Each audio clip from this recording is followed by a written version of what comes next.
What are Datacrons in Star Wars The Old Republic? And why should you care?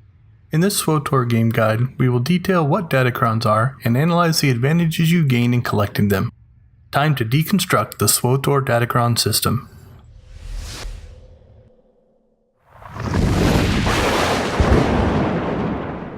Deconstruction Gaming.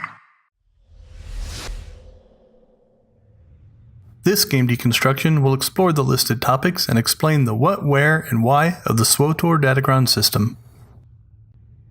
So what is a Datacron? Datacrons are the glowing cubes with a colored particle effect that can be found while adventuring on planets. They also emit a sound you can hear if you get within 40 meters and provide codex entries and stat increases. Let's take a listen to the sound as we approach a Datacron.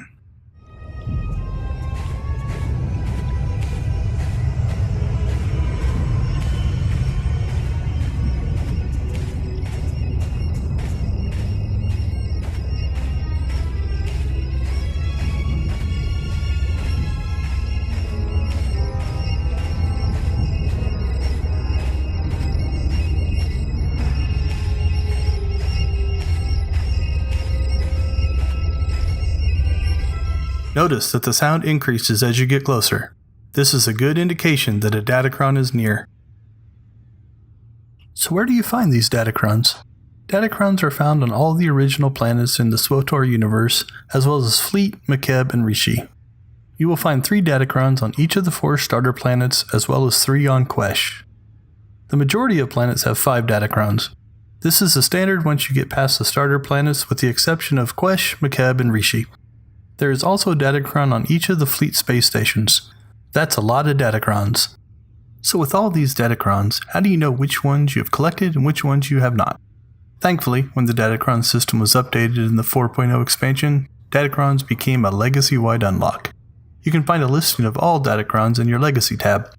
This means if you have unlocked them on one character, they are unlocked on all characters.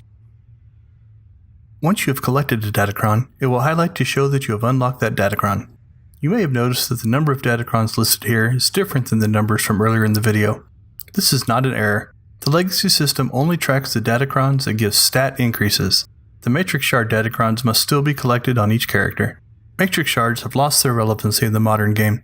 If there is enough interest, we can build a Matrix Shard video to explain this system, but for now, we will move on.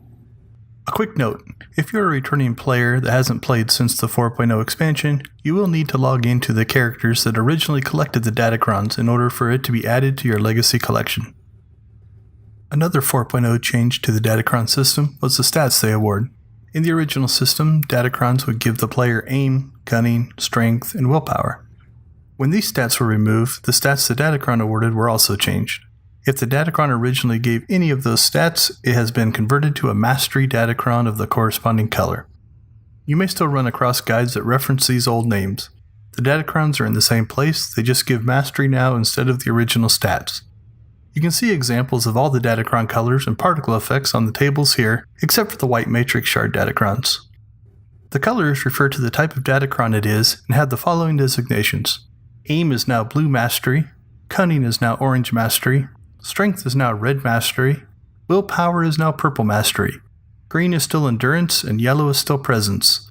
Finally, although they're not shown here, the white Datacrons are the Matrix Shard Datacrons. Okay, so we know what the Datacrons are and how to find them, but what will collecting them really do for you? When you find one, you can right-click on it and see a short animation and unlock a codex entry. It will also give you a stat bonus in Mastery, Endurance, or Presence, or the Matrix Shard. This is not a random bonus, each Datacron has a predetermined reward depending on which Datacron you found. Based on this, you may ask yourself, is it worth the time to find the Datacrons? Now that they are legacy-wide, it is far less painful to complete this set of Datacrons, as once you have collected it on one character, all of your characters get the bonuses. This can give you a pretty big stat boost at low levels and a noticeable bump at high levels. The biggest reason for hunting Datacrons is for the stat boost they give. Let's take a look at a brand new commando, one with no Datacrons collected, and one with all the Datacrons collected. So here we have 2 identical level 1 commandos, the only difference being the one on the left has no Datacrons collected, the one on the right has all the Datacrons collected. If we look at the stats, Mastery goes from 54 to 248, an increase of 194. Endurance goes from 49 to 110, an increase of 61. Those 61 points give him 623 more health. And finally, Presence goes from 49 to 597. Now, that is a little bit skewed because 100 points of that is applied from another system, but still, that's a 49 to 497 increase. This amount of Presence will make your companion far more effective. As we get on the list, you can see the effect that these stat increases have.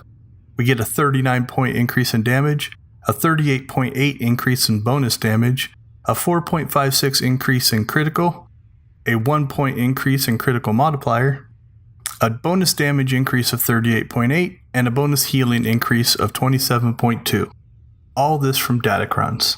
For a high-level character, these bonuses might not be the biggest, but for a low-level character, this is a doubling of nearly every stat. So is Datacron hunting worth the trouble? While some of them can be frustrating to get or find, especially with some of the tougher jumping puzzles, the stat increase to all of your characters for finding a Datacron makes them worth the time and effort. Some Datacrons will require jumping, some will require combat, and a couple will require the help from a friend, but if you stick with it, the rewards pay off on each new character you create. Good luck and happy Datacron hunting!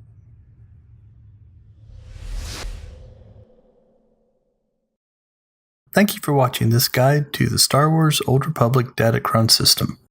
We would love to hear what you have to say about your experience Datacron hunting. Please share your story in a comment below. If you enjoyed the video, please remember to like, comment, share, and subscribe. Your support will help the channel grow. When you subscribe, don't forget to hit the notification bell icon to be alerted when we upload new videos.